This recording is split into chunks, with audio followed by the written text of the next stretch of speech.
And look who's coming up.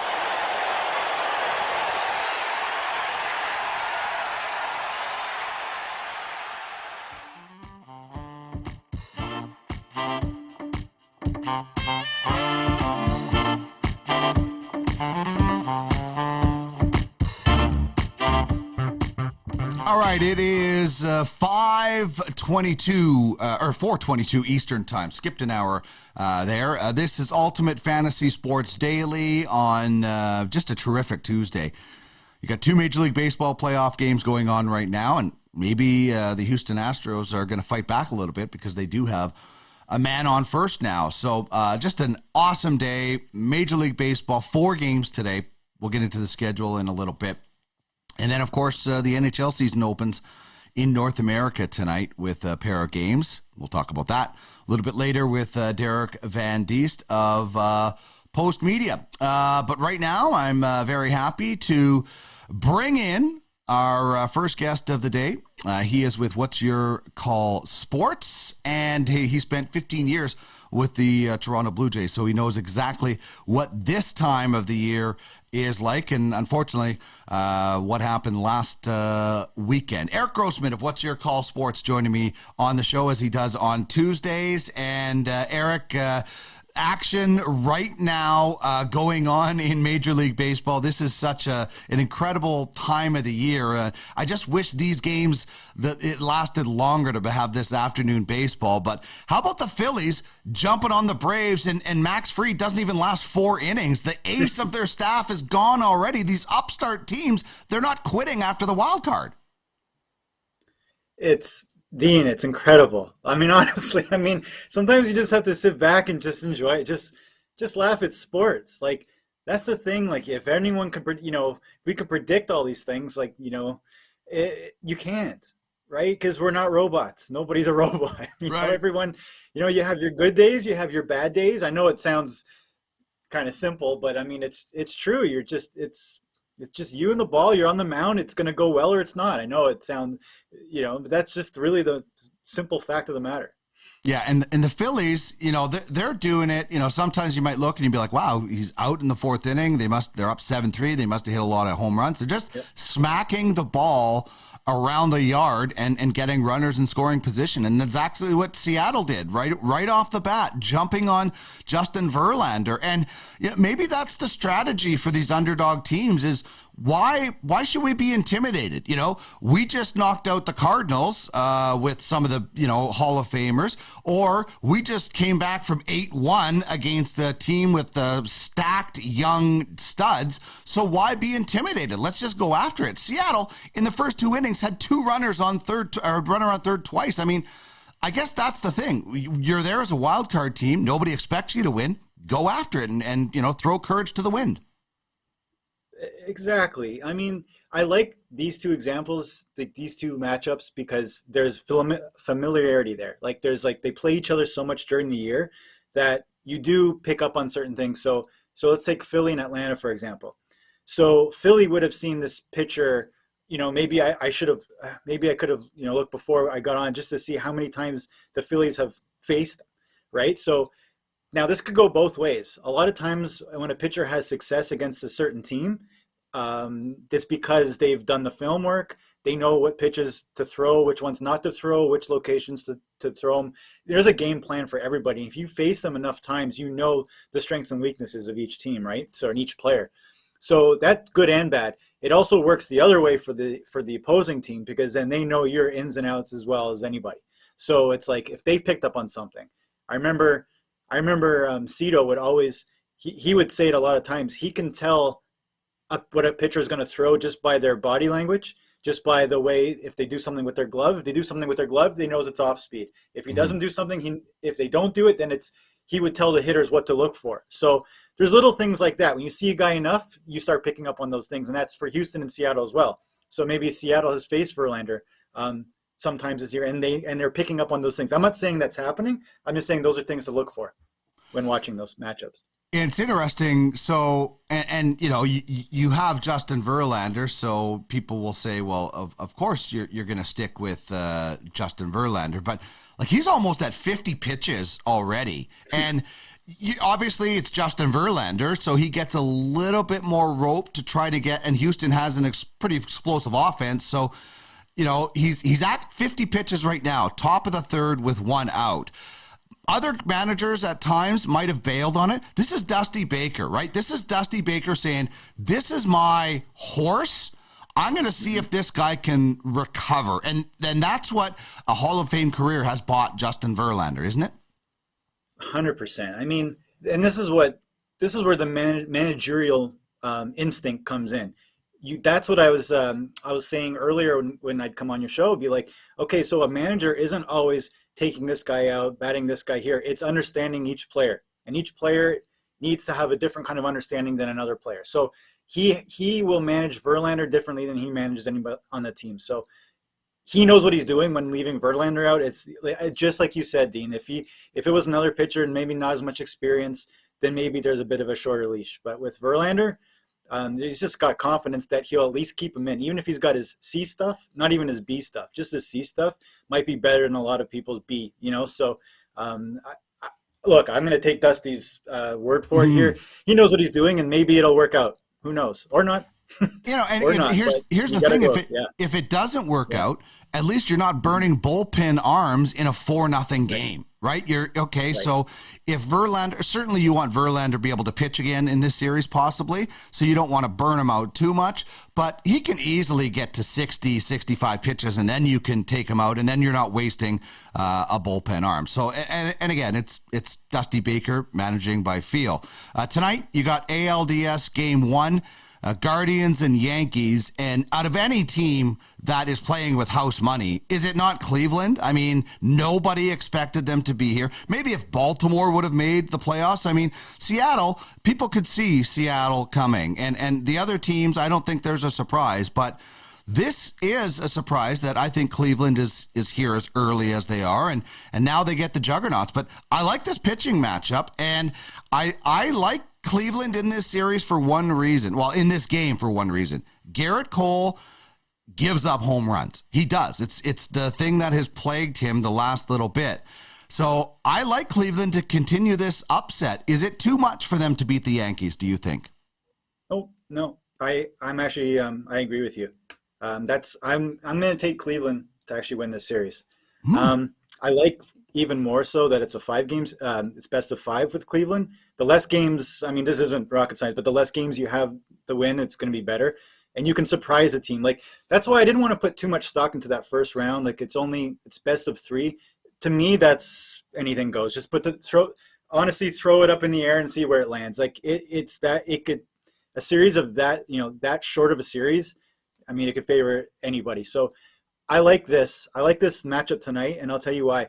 If Cleveland beats the Yankees tonight, what that does to the mindset of the Yankees, just knowing that they just beat their best guy, it just gives them it'll give Cleveland so much confidence knowing they just beat your best.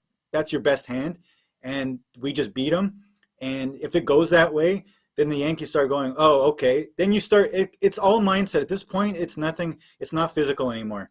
Now it comes down to just dialing in, focusing in on what you're going to do out there, and any thoughts that get in the way of the goal and what you have, it'll really play on you. So I know it's game 1, it's not over, but this is a big game 1 probably for more than the other series. I think this game 1's more important. And probably more important for Cleveland than certainly it is the Yankees, right? Like Cleveland to win this game. If the Yankees win it, then they're just the confidence decreases. But if Cleveland wins this game, it's like, okay, well this is it really throws a question mark into that Yankee mindset. Maybe we'll see, but certainly. For sure. But it's more important. Game 1 is more important to win for Cleveland than I think it is for the Yankees. And then This is an interesting story. You've got this matchup of the little brother, big brother. San Diego, has been trying and looked like they were building their roster to try and compete with the Dodgers, and now they do get the Dodgers. And this is a Dodger team that doesn't have Walker Buehler, is not starting Clayton Kershaw in the very first game. So this is a different Dodger team than we've seen, and it is still a Dodger team that has dominated the Padres in the regular season. What do you think? Do you give the Padres a chance in this series? I'm a Dodgers fan, and the Padres worry me because they do have good pitching. I give Dean my approach to the playoffs, especially in baseball. I give everybody a chance to beat anybody. I say that because I mean ultimately it comes down to just how look, if you go back and you remember, I mean, you said you're a St. Louis Cardinals fan, right? And you would probably be able to remember the year better than I would. The St. Louis Cardinals won a World Series by winning 84 games one year, I do believe. I want to say, I just can't remember what year 2011? I remember, yes, it was 2011. The Blue Jays that year, I remember just because I was there and I remember, like we were talking about it, we won 87 games that year, I think. So we were a better regular season team than the Cardinals, but the Cardinals won the World Series. Why did the Cardinals win the World Series? Well, A, they were pretty darn good. But B, once you get in, the hard part's getting in. I mean, even more so back then. But getting in, once you get in, it's everything, everyone's 0-0. It's back to square one. There's no advantages. There's no this. There's no that. I mean, remember, like everyone talks about momentum, like, oh, the Jays had such great momentum going in, and this team has such momentum is only good if your starting pitcher doesn't give up 6 runs, the first couple innings, just for example. So I like the Padres. I don't see why the Padres can't win. Now, here's the thing: you're a Dodgers fan. I remember you saying that, and the Dodgers and the Braves to me are they're really far removed from everybody else as far as like elite level goes, right? Padres are good. They wouldn't be there if they weren't. The Dodgers, they have to do so much wrong. They have to give it, in my mind, they have to give it away. Right. Do you know what I'm saying? Yeah, like, not to totally discredit the Padres. Yeah, it's ultimately what the Dodgers decide to do. And they're going to dictate the whole thing. So they have to give it away. They've got it. So many things have to happen negatively for them for the Padres to win. Padres, I don't think are going to take it from them. The Dodgers will give it to them if it goes that way. Yeah, and how different of a series would this be if you had Tatis Jr.? It's just so disappointing. And I'm a Dodgers fan. I want to see the best players on the field all the time. And this is interesting. L.A. has left Craig Kimbrell off the NLDS roster. Like this, if anybody's watched Craig Kimbrell, they know he's got the wacky windup and everything, but he had wacky numbers. He lost the closing job in September for the Dodgers. So this is a guy they went out in the offseason and got. It's interesting. Like being a Dodger fan, I am so used to closer confusion because Kenley Jansen was great, but sometimes he would just implode at the most inopportune times. And honestly, from watching this team, I'd rather have Blake Trinan and Dustin May. I don't trust Craig Kimbrell right now. I think they got other guys. Brusdar Graterol can close games. But when you go out and get your closer at the offseason, and then you get to the most important time, and he can't close, that's a fail. That's disappointing. It's the Dodgers invested. Kimbrell fell off the rails, but that's the real disappointment. A team that has won 111 games can probably overcome that, but not a lot of teams will be able to overcome this at this point of the season. No, I mean, exactly right. Like I remember, when I was in the game, and I always wondered when people said like, oh, you don't need to spend a lot of money on your back in your bullpen. You don't need to spend money on a closer. You can find a closer. I mean, some of that is true. Like sometimes they kind of turn up in interesting places, but like, I don't understand why if a team can afford, especially when you're a bigger market team, you can basically buy anybody, why you wouldn't want to get a shutdown closer. What that does, it's not just the player itself and how valuable they are. It sets everything else up. So everybody now knows what their role is. So like, you know what I mean? It's like the puzzle piece again. It's here, you have the closer, then you have your 8th, then you have your 7th. Now everything goes into place. You know what I mean? Just to have that.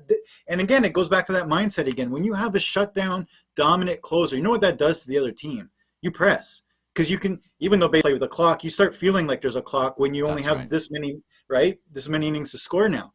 And it really affects the way a manager will then games, like, because then they have to know, well, I got to do something here to get in the lead. And they start thinking that way in the 4th inning if they're down a couple runs. Like it changes the complexity. So I never understood why people would minimize that and not put a dollar amount on it. I think it's very crucial, and it always shows up in this part of the year. I mean, just think about going into Yankee Stadium in the late '90s and getting into the 6th, 7th inning, thinking, we got to score some runs because Enter Sandman is coming up right away and Rivera's coming in and he's going to lock it down. Or, the great Jays teams where you had Tom Henke back there, or, you just the dominant teams, you could count on them bringing in a guy. Now, like I said, the Dodgers, when they won the World Series, they went away from Kenley Jansen. Like Bruce Gratterall was in there. Yeah. So this is a team that can afford that. But I'm with you, man. I think, and now Blake Trinan, I think Blake Trinan is fantastic. He's been hurt all year.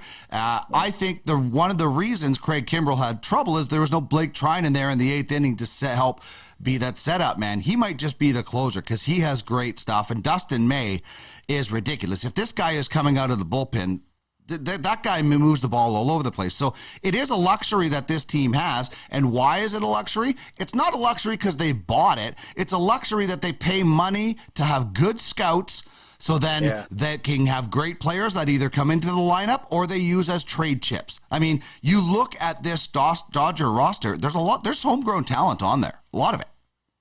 It's not a coincidence. No. I mean, I keep saying it. I mean, the best run teams are the ones that really ace in that area, because you can't always go out and buy. These free agents aren't always good and they don't always turn out.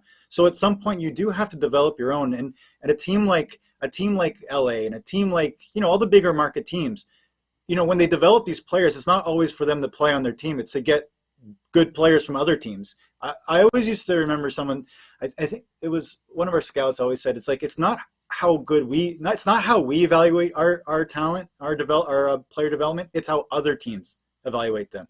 The value to one of our guys isn't what we think it is. It's what other teams are going to pay, willing to trade for it. Right. So that's the other thing, like I always hear people when they draft this guy or they develop that guy, like, well, they already have a second baseman or they already have a center fielder.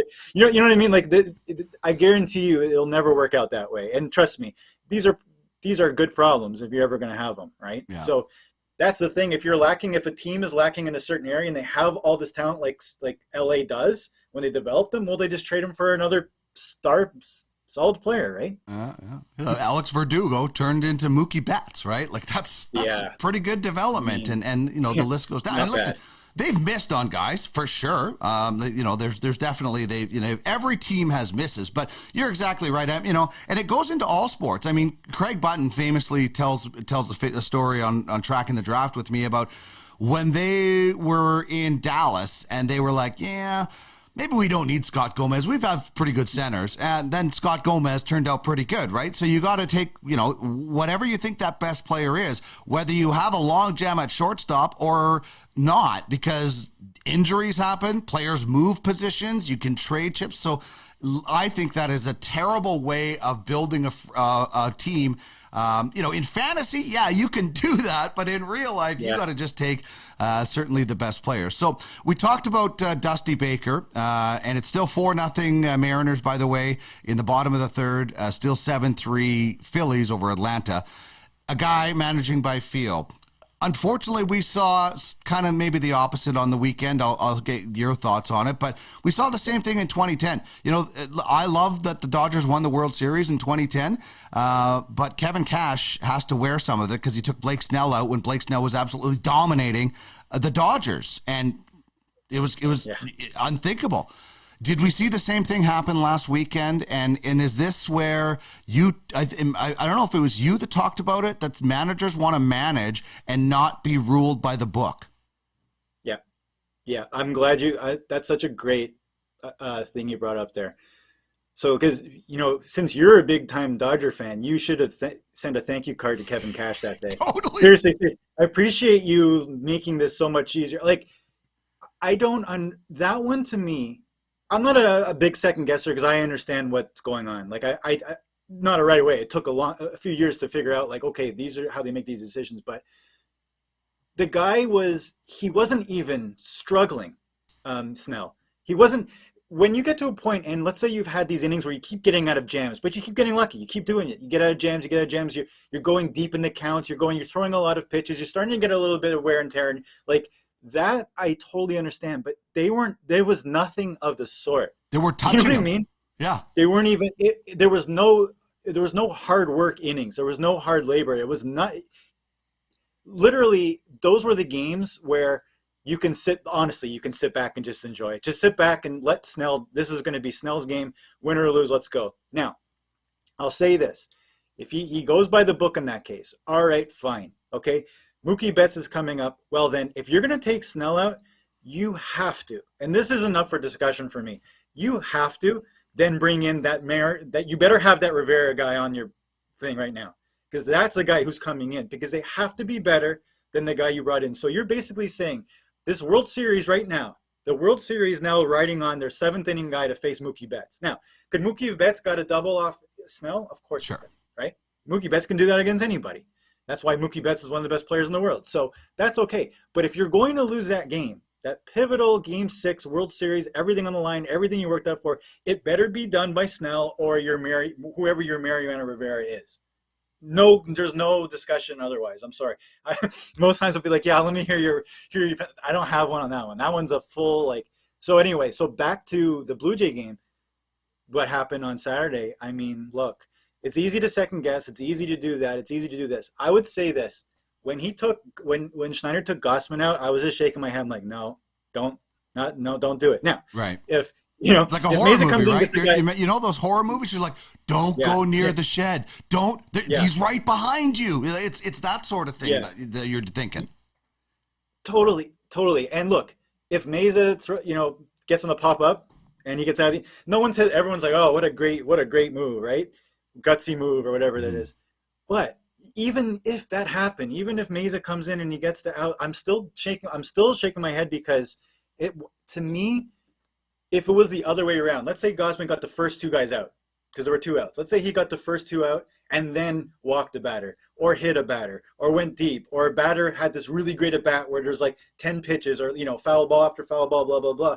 And then the bases were loaded. And then that situation came up. All right, that's a bit different. But it was the exact opposite of that, right? It was the exact opposite. The guys got on at the beginning and he was rolling. Grosman was rolling. And everyone always says, like, he's your $100 million guy. That is your guy. So if you're going to lose that game, right, you have to ask yourself, and it's easier for us to say right now, right? You have to ask yourself as the manager and say, if I'm somehow going to lose this game, this 8-1 game or whatever, I'm going to go to sleep tonight knowing I lost it with Grosman, who's the proven guy, who's the stud, who's their horse, who's their most reliable guy, right? I don't want to lose it with Mesa. I don't want to lose it with him. I don't want to lose it with anybody else.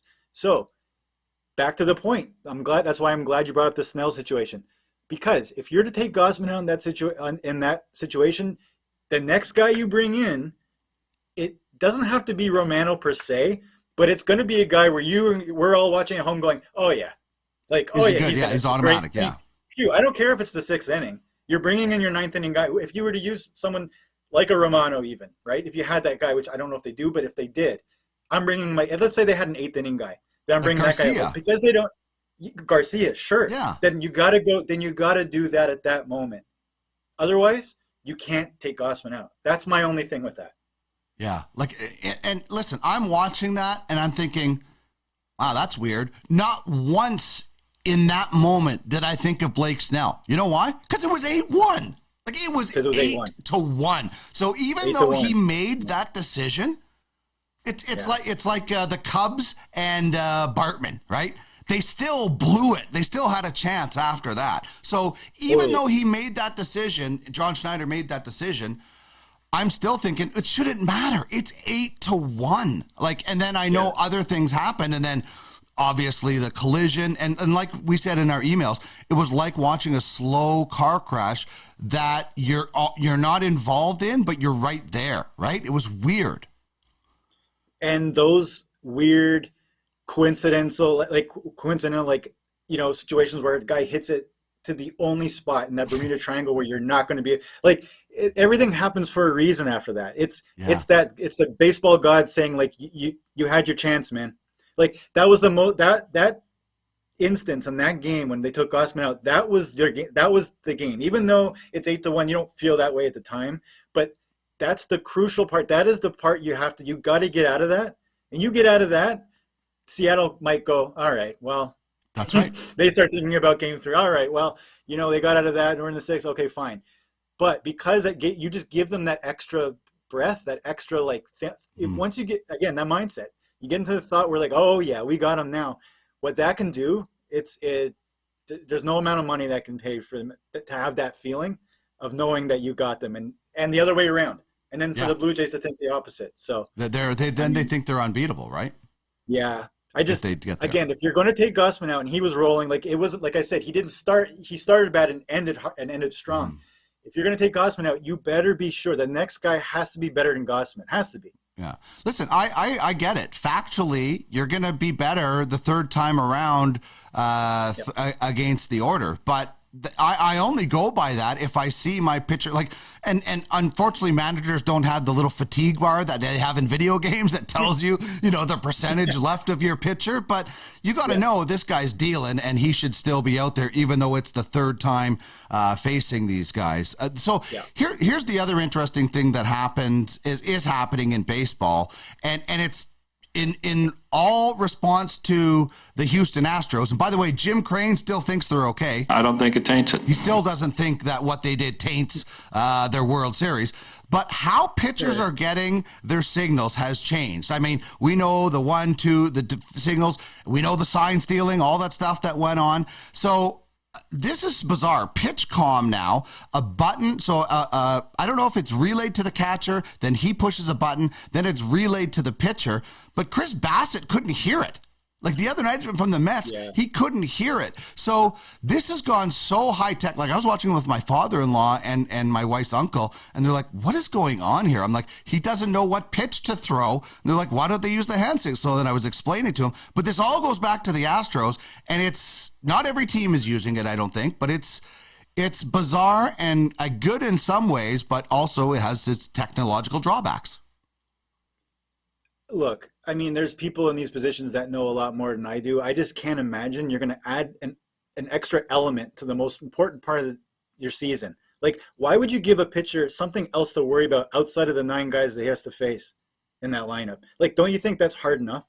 Like, going out there and pitching in the postseason against the San Diego Padres, to me, would be enough. And now, I love technology. I love tech more than, just about as much as anybody.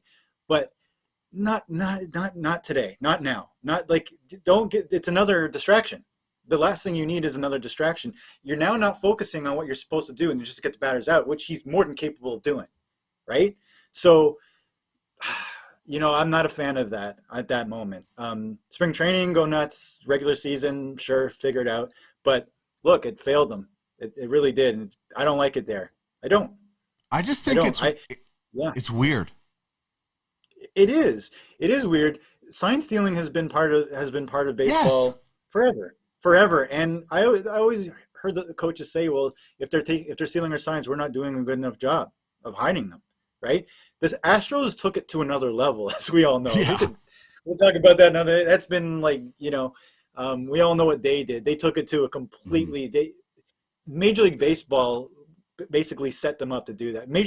I actually blame a little bit of Major League Baseball. You always have to blame the Astros. They're the ones that did it, so you can't.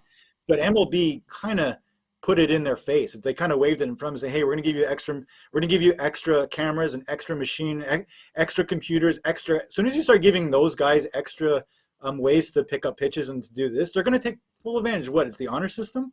Yeah. And do you think that like other teams aren't doing something? Of course they are. It's just they're not hitting trash cans and and wearing buzzers. You know what I mean? Yeah, so, that's the thing. Major League Baseball said, "Here's a computer." They didn't say, "Here's a trash can," but they did. It's the same as in the late '90s. They looked the other way. Yeah. They rode the home run race back to popularity. Yeah. Then through the book at it's major. Yeah. I agree with you. I think technology is great, but obviously it the Astros deserve 95% of that blame. The fact that they engineered it. But you're right, sign stealing has been in the game, and I just think there's some things that get a little out of hand. Now, I'm not sure what you thought about Buck Showalter asking about the ears of Joe Musgrove.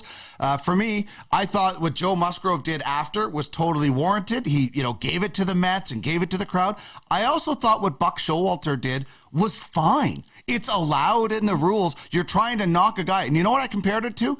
The Montreal Canadiens calling the illegal stick on Marty McSorley in 93. And it cost the Kings pretty much the Stanley Cup. So I know people had a problem with Buck Showalter basically saying, I think he's cheating, but it's part of the game. He's allowed to do it. I have no problem with it. Where do you stand?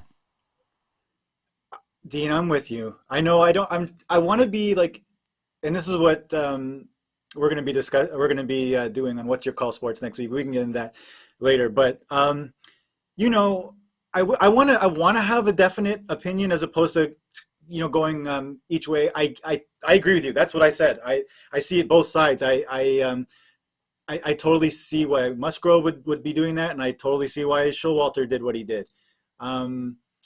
To me, it just kind of smelled like desperation. Sure. You know what I mean? He was desperate, though. He was desperate. And it wasn't just for fun. He had reason to do it in his mind. He definitely had reason to do it.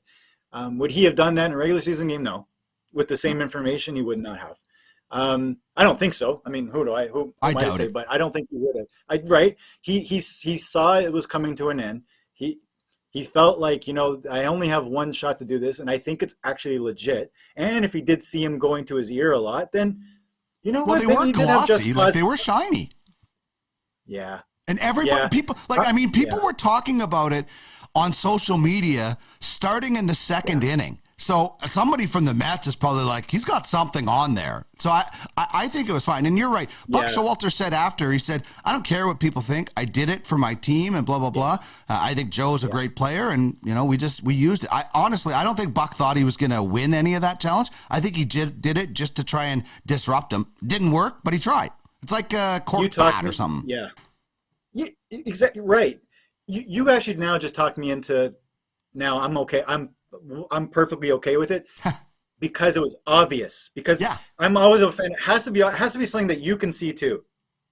You know, for people at home, it has to be so obvious that you have to call it. They're basically forcing you to. Like there's been other players and other pitchers in the past. I can't remember the pitcher from the Yankees who got called on it. Not Severino. It was another guy. His name's slipping my mind now, but he got thrown out of the game. Umpires came over. They saw he had something, and even the pitcher was like, "Yep, you got me," because it was so obvious, right? Those ones, and his ear was shiny, like then if you and I can see it, then why shouldn't Showalter do it? So you talk me, and now I'm going full on the Showalter side of it. All right, well that's good. So. Right move. Yeah. So let's get into What's Your Call Sports and what you guys have going on. Obviously, people can follow on Twitter at WYC Sports. And, you know, what we do here, what everybody does around the water cooler is kind of what you guys want to do. 100%. I mean, that's basically what we were talking about today. Everything in there, should the pitcher come out of the game? Who would you put in? Like, you know, what's your call? It's basically, we want to put you into either the perspective of the umpire or put you in the perspective of the manager, right? And say, like, you know, if it's so easy, what would be your call, right? Let's see how you would do. And one day would love to be able to do it in real time so that you can actually see how difficult it is, right? So this week we're going to do, we come out with a video every Thursday, and this Thursday is going to be top 5 controversial playoff moments, right? And there's so many you can choose from. We're going to lead off with the Musgrove one as a controversial kind of moment or situation in a playoff game. Dean, give me off the top of your head, is there one that you can think of? In a playoff game? It has to be a playoff game. Well, I kind of put you on the spot there, but but there are a few. But like I'm trying to think of this is a play a couple of years ago at first base. You even said the Bartman one, like earlier on in our conversation. You said the Bartman one. I mean, it was a controversial moment. Yeah. Right. So something along those lines. That's what we're kind of trying to go for. Is there one that you had in mind that you can remember that? Not really off the top, other than I'm trying to think of the guy who slid through at second base a couple of years ago. I thought he played for the Braves, and that was kind of controversial, or maybe it wasn't the Braves. Maybe it involved the Braves. I'm not sure. And then you have the famous Jeffrey Mayer in the New York Yankees, Derek Jeter home run against Baltimore. Yeah. When he literally reached over the seat, and they have a right field umpire at the same time. Like for the playoff games, they have outfield umpires for those. That's right. Exact reasons, and yet they still made it. They still got it wrong. Yeah, Oh, that's wild. They still got it's those. So that's what our video is going to be. It's going to be our top five, but we want you, Dean, and we want whoever to give us your top five. What are All your right. if we missed, or if you agree, or if we missed something. If there's something that said like you can remember a moment from your favorite team that this cost you in your mind, you think it cost you the game, and it was in the playoffs and controversial. We want you to share that with us. So All right. that's what we're going to be doing this Thursday. I'm going to share this with you right now. The Braves have scored 3 in the 9th now. It's 7-6, 2 outs. Okay. Somebody just made a miraculous catch. Chapman hit a 3-run home run. Somebody just made an incredible catch for the Phillies. I just caught it out of my corner of my eye.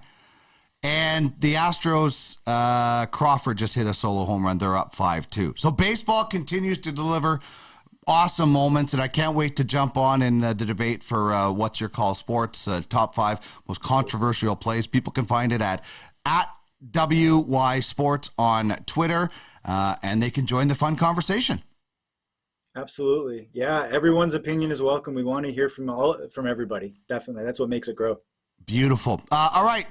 Next Tuesday, we'll see where these series have gone and see what happens for the championship series as this exciting run to the World Series continues. Thanks as always, Erik. Oh, it's my pleasure, Dean. Thanks so much. You betcha. Talk to you. I cut him off a little bit. There's Erik Grosman from What's Your Call Sports on Twitter at WYC Sports. Fun debates, and we do it all the time. We do it with each other. We do it with coworkers, and the Phillies did get it done. The Phillies have won, so there you go. The upstart Phillies hold off the defending champion Braves. They were up 7-3 at one point, finishes 7-6. We'll see what kind of comeback the Astros can mount against the Mariners.